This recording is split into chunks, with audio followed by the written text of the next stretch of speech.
Hi, everybody. Welcome to this special live edition of Skullduggery. I'm Dan Klaidman, editor-in-chief of Yahoo News. And I'm Michael Isikoff, Chief Investigative Correspondent for Yahoo News. And we are really pleased to have on this special edition of Skullduggery a special guest, Bob Woodward, author of Rage and My Old Boss. Bob, welcome to Skullduggery. Thank you. You're nice to invite me. So much to talk about off your new book, which has such incredible material in it.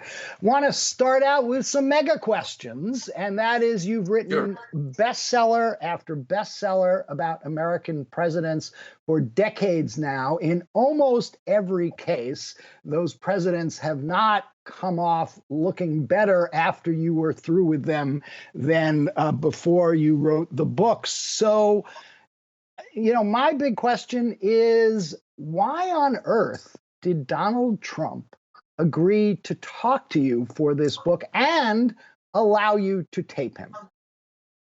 And to do it for 9 hours, 19 interviews. Yes. I think it goes back to the first Trump book I did, which was Fear. In 2018, he denounced it as fiction and said I was a Democratic operative. And people close to him said, oh, by the way, it's all true. And Trump regretted he had not talked to me for Fear. People had not told him that I was knocking on the door, actually 6 doors, to try to get to him.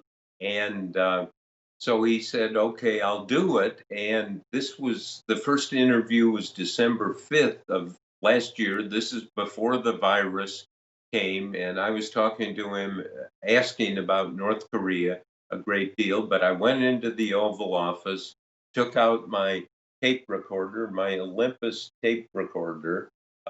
In fact, here one of them is, and they're very inexpensive. And I plunked it down on the Resolute desk. Pardon? Tradecraft. You're a tradecraft. Go ahead. Yes. And I plunked it down on the Resolute desk and said, this is all on the record. I'm going to record it for a book to come out before the election. And he agreed. Each time I called, I had to carry one around in my pocket in my house here because he would call late at night. And I had another copy of the Olympus tape recorder close to my bed, one down in the kitchen because he would call at all hours unexpectedly. And I wanted to make sure I recorded it. But just a quick follow-up on that, Bob, just to get inside his head, do you think he thought he was going to come off better by talking to you? Well, yes, certainly. And I mean, even 2 days ago, he said, oh, there are lots of good things in the book that I said, that Trump said. And I let him have his say. I think almost 20% of the book are quotes from him. And it was an extraordinary opportunity for me because I could prepare questions. I could think about what was going on after George Floyd was killed by a police officer in Minnesota. That was May 25th. I could then ask about race relations. I could ask about the economy. I could ask about his approach to the presidency, his notion of its responsibility, and ask questions about the virus. And so he was a full participant in it. And he was asked the other day on Fox News about it. And he was asked directly, is this accurate? And he said, it's fine, it's okay. So it served the purposes of getting truth out about how he concealed his knowledge of the virus from the public, which I think is one of the most tragic, outrageous acts by a sitting president in maybe in history, because if he had been leveled with the American public, I think it's quite possible that many, many deaths could have been prevented, and it would have been a simple task to do that, and he did not. And this this is a massive failure of presidential leadership. So, Bob, I wanted to pick up on precisely that point. That's the big bombshell in the book, is that February 7th conversation in which he told you that the virus was very deadly, that it was 5 times as strenuous as the regular flu, that he implied that it was highly contagious because it transmitted through the air. And yet for months, he repeatedly downplayed it to the American people. He said it was actually just like the conventional flu, that it would disappear, that it would go away without a vaccine.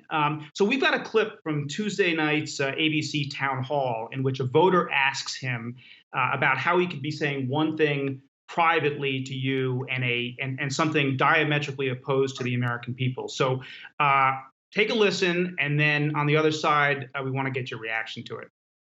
Sure.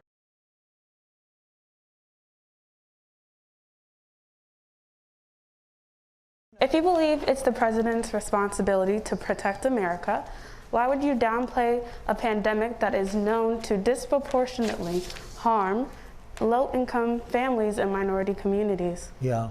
Well, I didn't downplay it. I actually, in many ways, I upplayed it in terms of action. So what was going through your head when you heard that, other than coining the term upplayed, which I'm not sure I've ever heard? What does that say about Donald Trump? Well, it's the mixed message. And I mean, suppose you're a neutral voter, citizen of America, and trying to deal with the virus for your family. Do you send your children to school? What is the risk in all of this? It is so confusing. It makes you dizzy. And this idea of upplaying, I don't even think that's a word. Now it will be in one of those slang dictionaries. But Trump, and I think overall the book shows he's lost his way, not just as president, but as a human being, trying to assess what's real and what's unreal.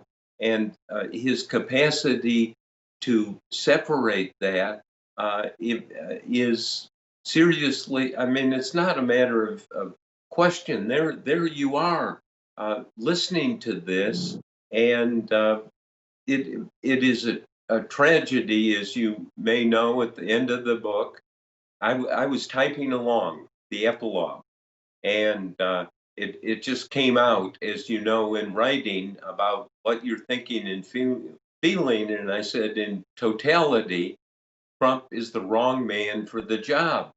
And I realized what I was saying directly, and I consulted with my wife, Elsa, who Michael knows from the Washington Post, my assistants, Evelyn Duffy, Steve Riley, my publisher, John Karp at Simon & Schuster. And I said, what do you think? This is coming from, it's a conclusion based on overwhelming evidence. And they said to me collectively, and this was such, you learn a lot about yourself when you do these things. And it was, and they said, look, you're writing about truth. And that is the truth. And how are you going to duck the truth? And I've had people call me and say, if you had not said that, they would be all over me and say, wait a minute, you've got all of these particularly Republican senators and legislators who won't step up to their responsibility, because I know these people, they understand, they know Trump is the wrong man for the job, but they will hide behind, oh, well, I'm not going to talk, I'm not sure, or I support him. And I was not willing to join that outraged crowd. Yeah, I And mean, this was an extraordinary thing for you to do, because in all of these books that you've written, all of the investigative reporting that you've done, you've never come to a conclusion like this. I think earlier in the book, at some point, you say beyond being a reporter, you were worried about the country.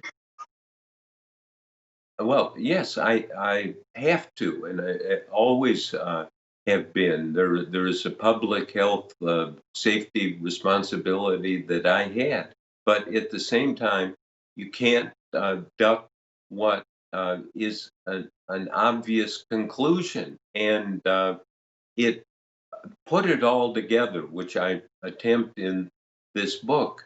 There are two pillars, I think, that are part of presidential responsibility. The first, I asked Trump in that first interview in the Oval Office. Uh, it was a very long interview, I think an hour and 14 minutes.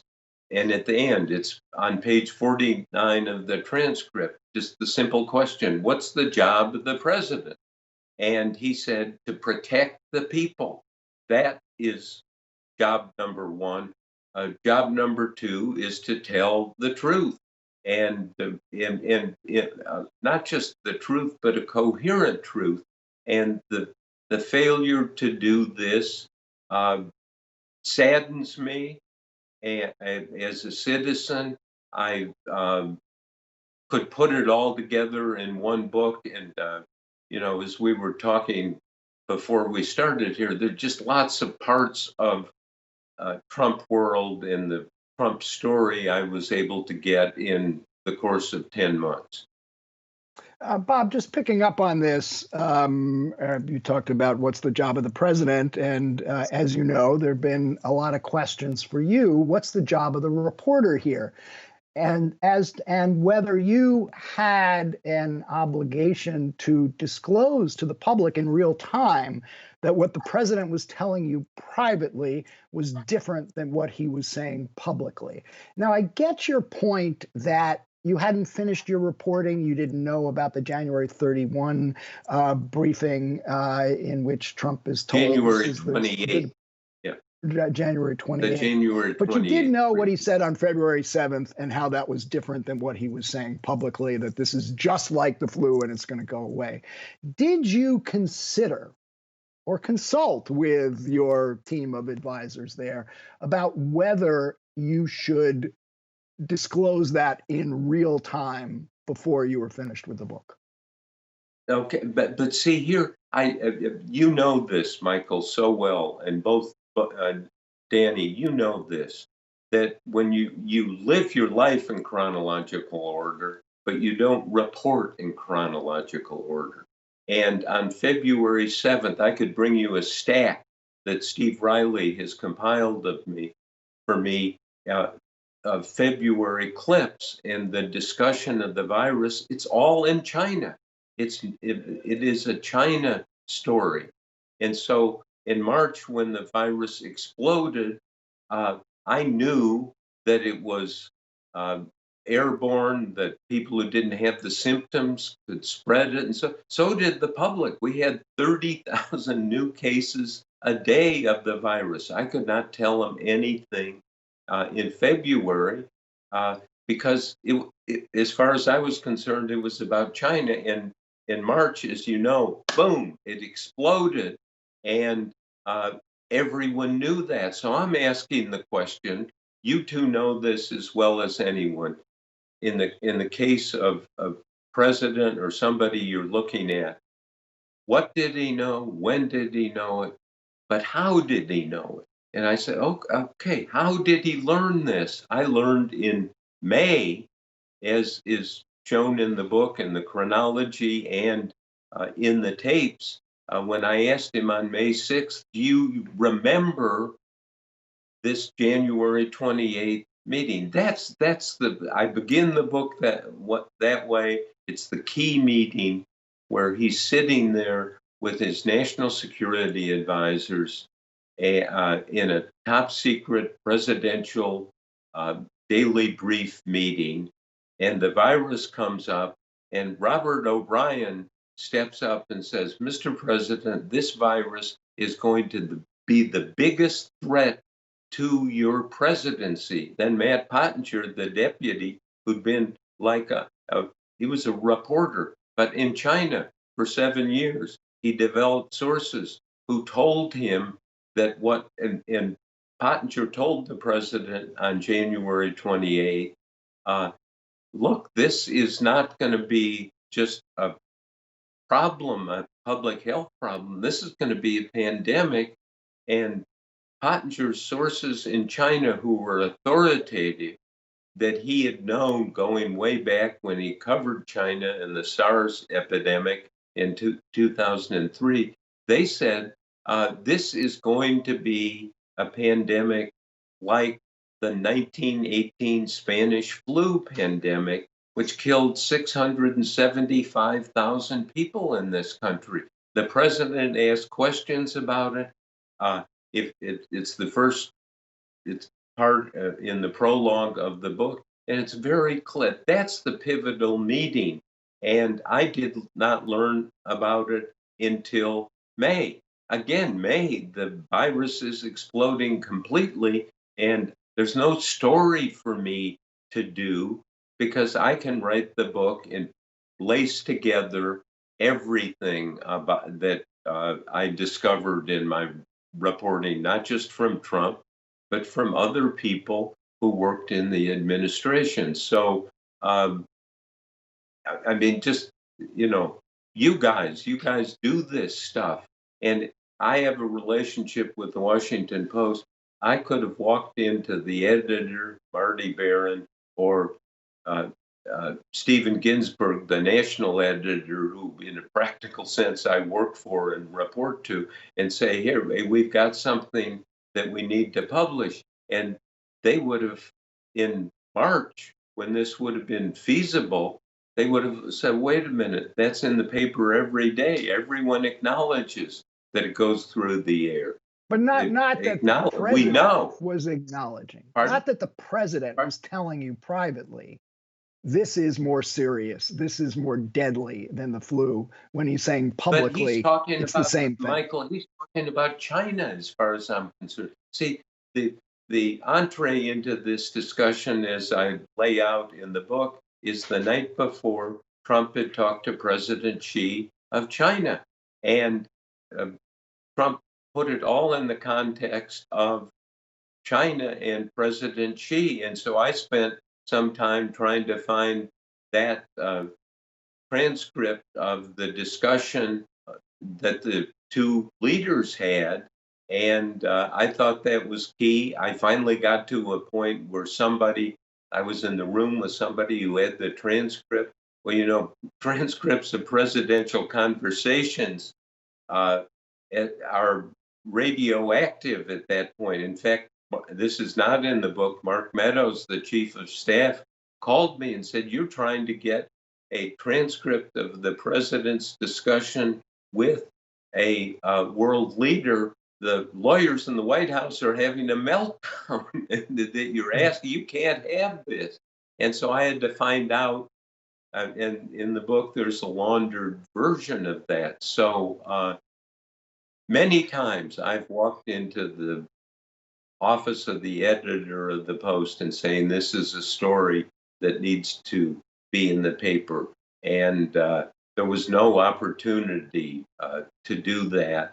And but my God, I would have if I could save one life. But anyway, I've laid out the chronology. Isikoff, it's good to know that even Bob Woodward can't get stories in the paper sometimes. No, it's not that I couldn't get it in the paper. No, I didn't think of it. I didn't mean it in this case. I mean, look, you guys know this.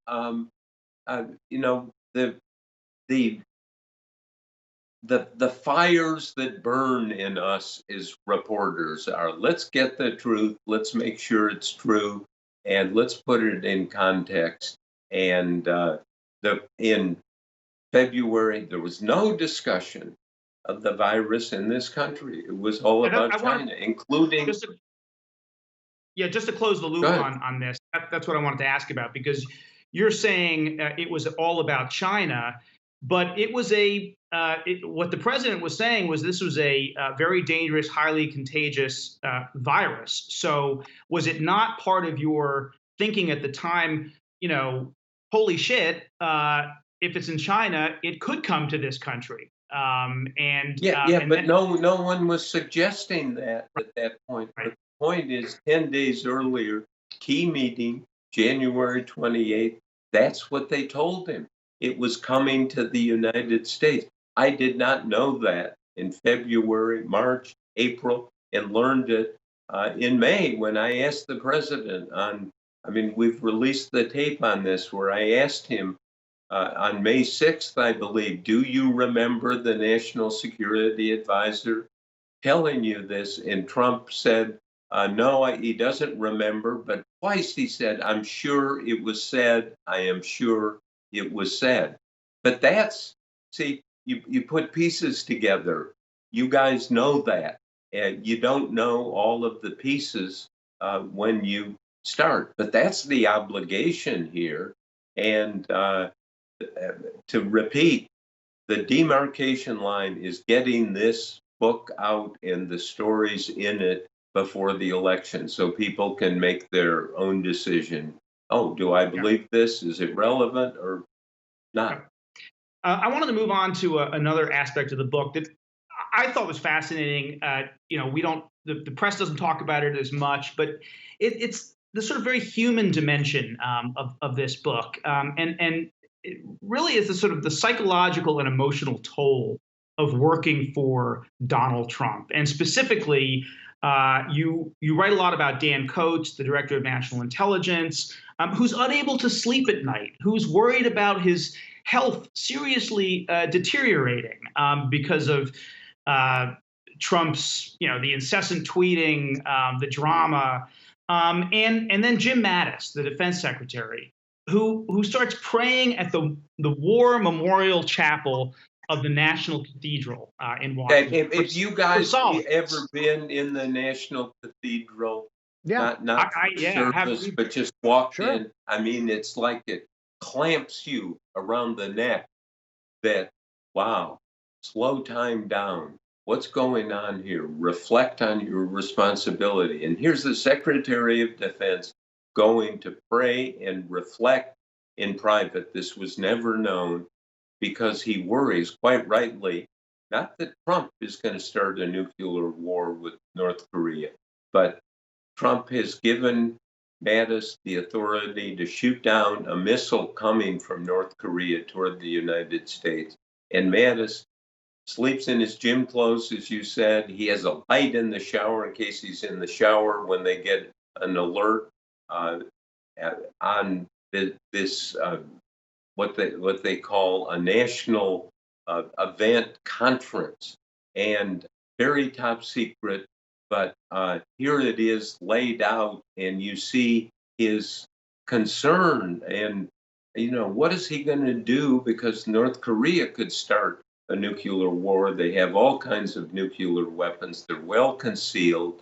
They're hidden, and suppose Mattis shoots down one missile coming to Seattle.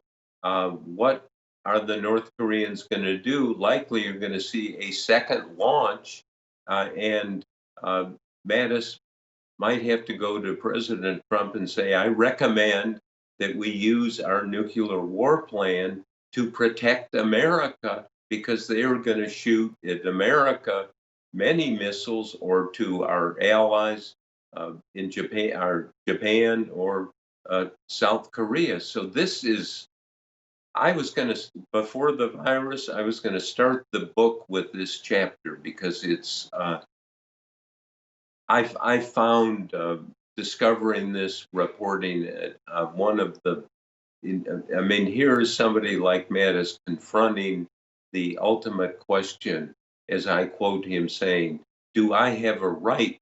Would I have a right to incinerate millions of people in a nuclear war? But Bob, there's also something eating at the souls of these men, Mattis and Coats. Mattis at one point talks about this president being dangerous, about how they might have to take collective action. Yes, by speaking out. This is not some sort of coup, but by going public with their distress. But they also discussed that it was Admiral McRaven who led the Bin Laden raid, and is one of the country's true heroes. And Admiral McRaven has spoken out and written columns and said things about Trump that that he's unworthy, he's unstable, he shouldn't be president. And then Mattis and Coates, the DNI, are talking about it and say, well, let's see, if we speak out, look at what happened to McRaven. No one really listened. No one cared. And of course, there is this fatalism among people who worked for Trump.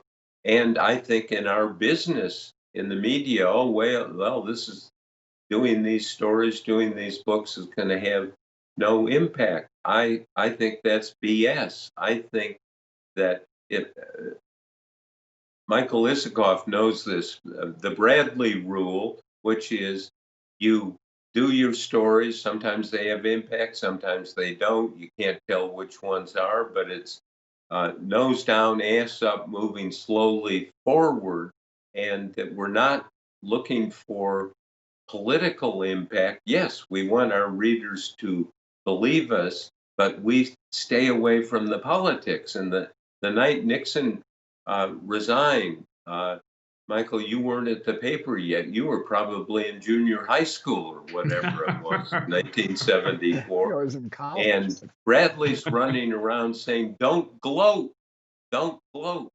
And that night, Bradley and I are going down to get some food in the cafeteria. Nixon had announced his resignation. We go to get on the elevator. It pops open, and out comes Sergeant Shriver, who had headed the Peace Corps, was married to Eunice Shriver, and one of John Kennedy's sisters. And Ben knew Shriver from when he covered the Kennedy administration. And out comes Shriver and said, "Oh, Ben, I wanted to be here at this moment for a celebration." And Ben was sick and go away. We're not gloating. We're not having a party. This is what we do. Sometimes it has an impact, sometimes it doesn't. I mean, Michael, do you remember that whole attitude around the Post? Of course.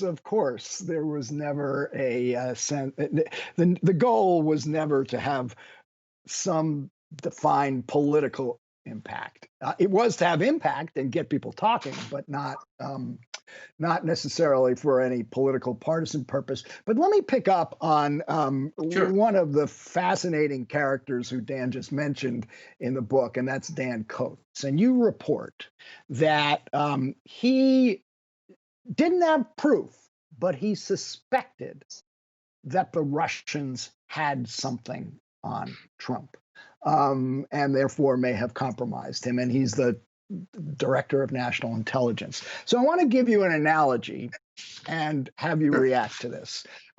Back in the day, when you were my boss as the Metro editor of the Post, and I was at that point on the city desk, and I came into your office and said, and I called you a junkyard dog. Is that fair? Yes, you did. Yeah. Yes, What you did that mean, And Michael? the junkyard dog is telling you that I've just interviewed a top aide to then Mayor Marion Barry, and he doesn't have proof, but he suspects that the mayor is smoking crack.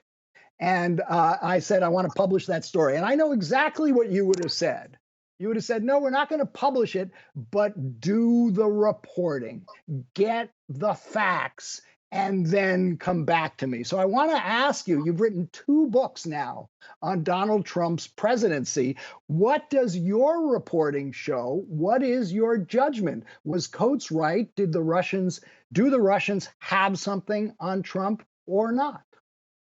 That's a great question. Well, you wrote one of the seminal books about this, Michael, and your suspicions run deep. Is that fair to say Yes, and ask? suspicions run deep, but also I also believe that Trump's behavior can be explained in lots of different ways. He wanted to do business in Russia, so he flattered Putin.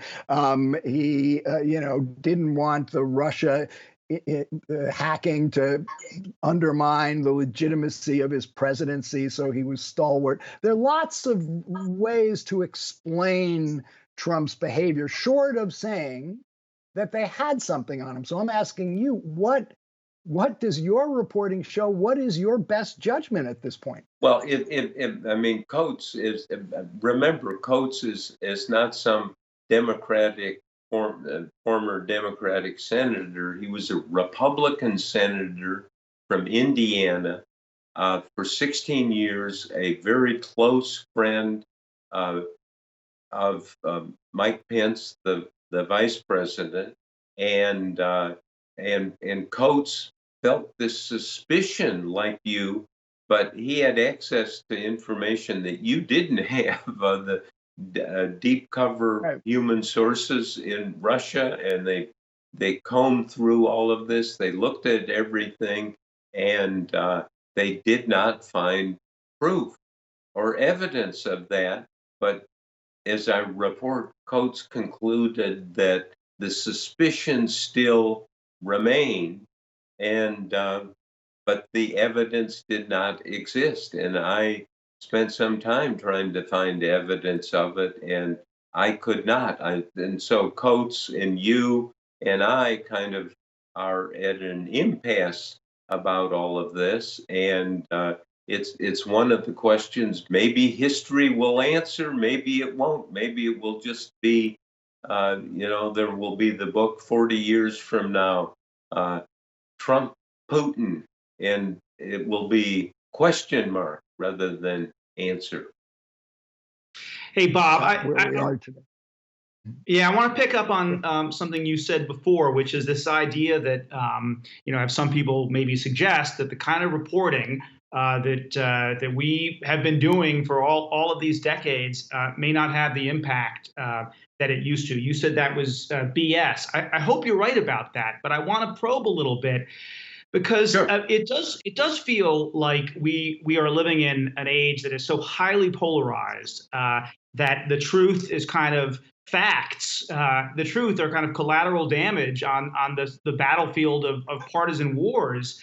I just, one thing that struck me in the book was that Trump, I think you used the word unfazed, that you were interviewing him while impeachment was going on. I think the House was debating articles of impeachment while you're interviewing him. You say he's unfazed. He did seem unfazed. And at the end of the day, that impeachment inquiry did not have a lot of impact on him. And the one Republican voted in the Senate for impeachment, Mitt Romney. No, so, for removal. For removal. Yeah.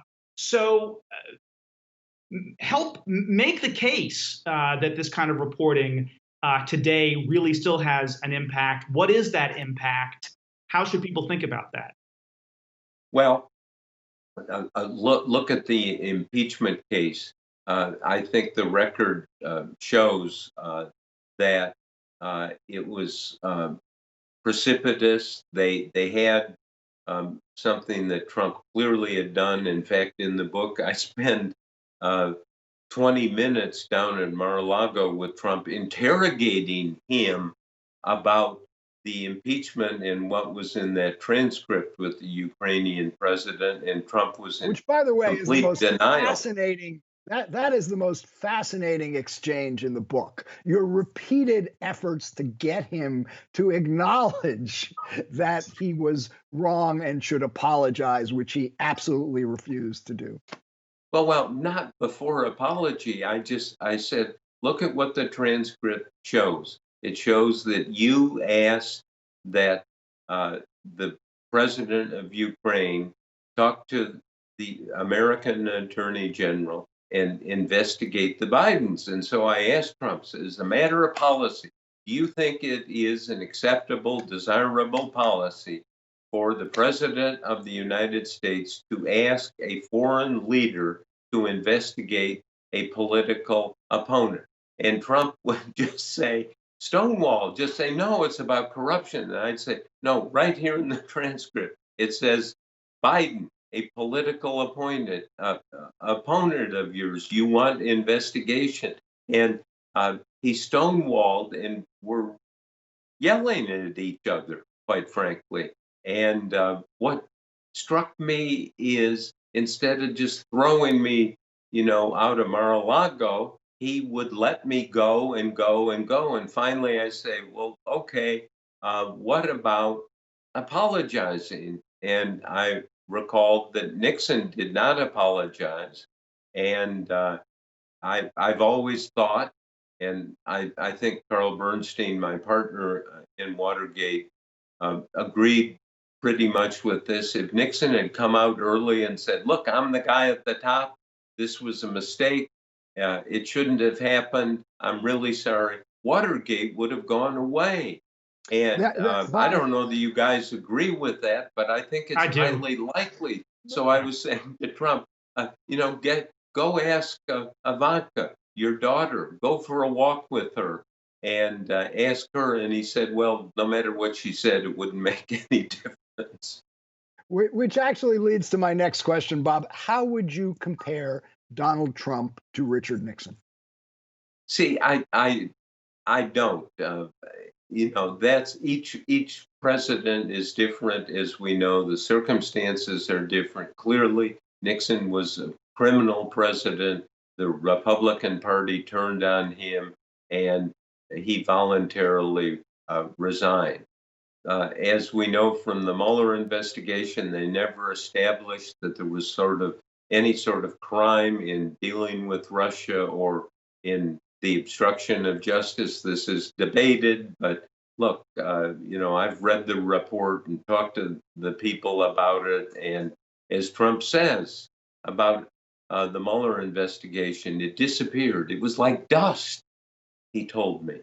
Yeah. But I was really talking psychologically, their personalities, because there do seem to be a number of parallels between Trump and but Trump, no one has found, and with the hard evidence of a crime, and absent that, and that's why the Mueller investigation, I'll quote Trump, it departed in dust.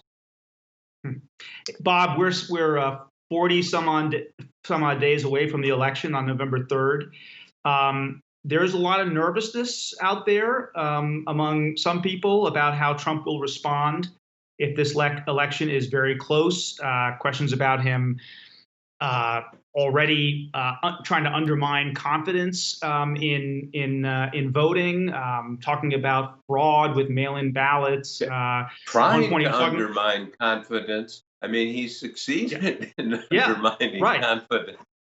So this is going to be. I mean, all of us in our business are going to have to wear seatbelts and a shoulder harness, because it is going to be quite likely. Unfortunately, I just hope. I mean, Dan Coates, to his credit, has a great piece in the New York Times this morning saying, hey, look, we need to appoint a congressional commission. We need to get our handle around the process here.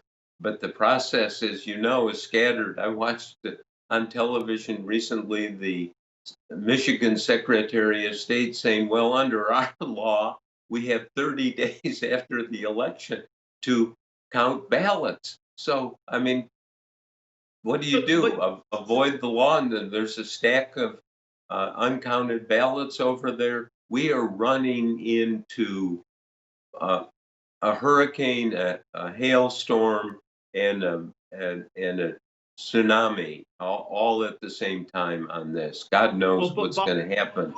Well, Bob, you actually asked Trump the kind of nightmare scenario, the thing that people worry about. I'm going to read from the book here. Everyone keeps asking Suppose it's a close election, you ask him, and it's contested.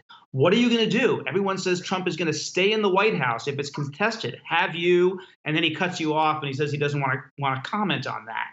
And obviously, it's impossible to know. But after having had the opportunity to interview him, over 18 interviews, 9 hours, observing him for the last 4 years, thinking about him, is this a scenario that Americans have to take seriously? Specifically, the possibility that Trump would resist leaving office as he is constitutionally required to do? Look, anything is possible. Absolutely anything is possible in Trump world. I know you're out of time. I just, can we go over 5 minutes, or somehow have you read it? I think we can go over just. I think we can go over just that. Yeah. Oh, because I think that our business reporting we need to just briefly touch on. And let's talk about you guys have done such great stories. Danny, I remember I first learned the code word for the Bush wiretap program, warrantless wiretap. Stellar Wind. I remember Bob, I am so glad you out of remember my chair and saying he's got the secret code word. When you have the code word, you can. And I had never heard FYI, of it. that was a sidebar to my cover story. But go ahead. Was it really? It should have been the cover story, Isikoff. Yeah. Well, it was important. But yeah, we need to think about our business and things we cover and how we define. I don't like the term investigative reporting. I like the term in-depth reporting. All of it should be. But for instance, CNN ran a terrific story yesterday or the day before about Trump always promising to propose or deliver a new healthcare plan for a year. And they just had quotes of, oh, it's coming, it's coming, it's coming. It's never come. That is an important story. The tax cut that Trump passed. I know from my reporting, and I regret I couldn't do more for this book, that we really need to pull apart that tax cut. And Trump has convinced workers and factory workers and supporters of him that it's good for them. I mean, you almost have to go out and talk to these people with the whiteboard and do the calculation. But it's not good for the workers. It is good for people who already have money. And collectively, and I put it right on my shoulder, that I didn't get that story. No one got that story. That's an important story. So we need to broaden our, it's not just somebody stealing money or doing something illegal, but it's the failure of policy, the failure of delivering on promises, and then going back, as they say in the CIA, walk the cat back and say, what really happened here on the tax cut? And I can think of all of I had these Kim Jong-un. Pardon? No, I'm saying this does lead to my last question because we don't have much time left. But Trump has, I think it's fair to say, driven a lot of us crazy because he's such an unprecedented president who says so many preposterous, untrue things. The question is, how do you cover that? What's the media? How does the media thread the needle? You go into the Oval Office and you plunk down the tape recorder and say, I want to know what you've done and what your thoughts are. And,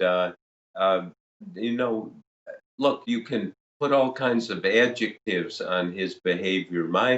I agree with the editor of the Washington Post, Marty Barron, who's really fills the shoes of Ben Bradley in a very, very important way for our newspaper and for journalism. And as he said, we're not going to go to war, we're going to go to work.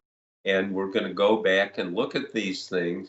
And no one knows better than you people that it's I mean, working on this book, you couldn't go knock on doors at night because of the virus. You get shot, so you had to call people at night. And I'm upstairs in my office in all hours of the night. I mean, I stopped working at 11 o'clock, calling people, get their numbers, go through. I mean, it's astonishing what you can do, and you get somebody at home at night and you say, look, I want to ask about this and so forth. And all of you know, people in this country are secret sharers in their belief in the First Amendment. And even they will make admissions against interest that they want to help reporters generally. Often it's not the case, but it's amazing. And I've gone to people and you say, oh, this person isn't going to talk. And they will. And so instead of, worrying about Trump's behavior, we need to worry about our own behavior. I've got Bob, one last we could go observation. I got one last observation and one last question, so Sure. We'll make it quick. I would say, and Isikoff and I were talking about this before, Mike asked the question, how do you cover Trump? How do you cover a president who prevaricates, some people say lies, and your book is in a way a tutorial, because as you are narrating through those interviews, you are fact-checking him. And I think we all need to be doing that, and I'm pleased that a lot of reporters are doing that, but we need to continue doing it. The question is, and this may seem a little trite, but I love when I hear young people come to me and say they want to get into journalism, they want to do reporting. What is your advice to young people who may be skeptical that that this is still a good trade to ply today in today's world? It's the best job in the world. And I teach a journalism seminar in college, and I have been able to go through with people who weren't sure they're going to be journalists and so forth. And they work for Time Magazine or The Atlantic or The Washington Post. One of my students, Isaac Stanley Becker, is a regular staff member of the Washington Post, a great reporter, somebody who digs, goes in, follow that byline. He really knows how to do things, and we've got to bleach out the emotional reactions that we might be having to, oh, this isn't true, that isn't true. Okay, but let's find out what is true. And look, no one knows better than you two that it takes time against the problem. You don't do it in an afternoon. Now, I was blessed by having my wife Elsa, my assistants Evelyn and Steve Riley, and they would say to me, particularly Elsa, come to me and say, "Oh, well, this section looks good, but you need to talk to these people and that person, and you're not really clear." And sometimes I give her a page. I mean, writing is hard, particularly for me. And it would have 250 words on it, and she would have 250 words of scribbles and modifications and edits on. I should show you one of these. And I had to deal with this, and I'm going, this is my wife who I adore and love. And I'm going, oh, well, how'd you think that section? Well, look at this. And it looks like one of these, Pollock drawings. Bob, this is encouraging for all of us who have struggled with editors. Look, we could go on for another couple of hours. We're out of time. We could. But I really want to thank you. The book is Rage. I think it's your most revealing, eye-opening look at an American president since the final days. It is has really amazing stuff. So thanks for joining us. And next time you come on the podcast, we'll swap stories about being Isikoff's boss. Oh, you're his I don't boss? know. I have We been all his have boss our- for 20 He's my years. boss, is the way I put it. Yeah, You are my we boss. all He's have my our boss. illusion, right? Yeah. Yeah, You that's think right. I thought I was his boss? Yeah. Yeah. You know, back when he was the junkyard dog phase. He still and, is. He still is. All He, right. he, All right, thanks so much. but see, you love that. You love that. Absolutely love it when you We need have them. somebody, you know, the motto at the Washington Post is all good work is done in defiance of management. So true. So true. Yeah. All Okay. right. All right. Thanks so Thanks, Thanks, Bob. guys. Anytime. All right. Take care. Good.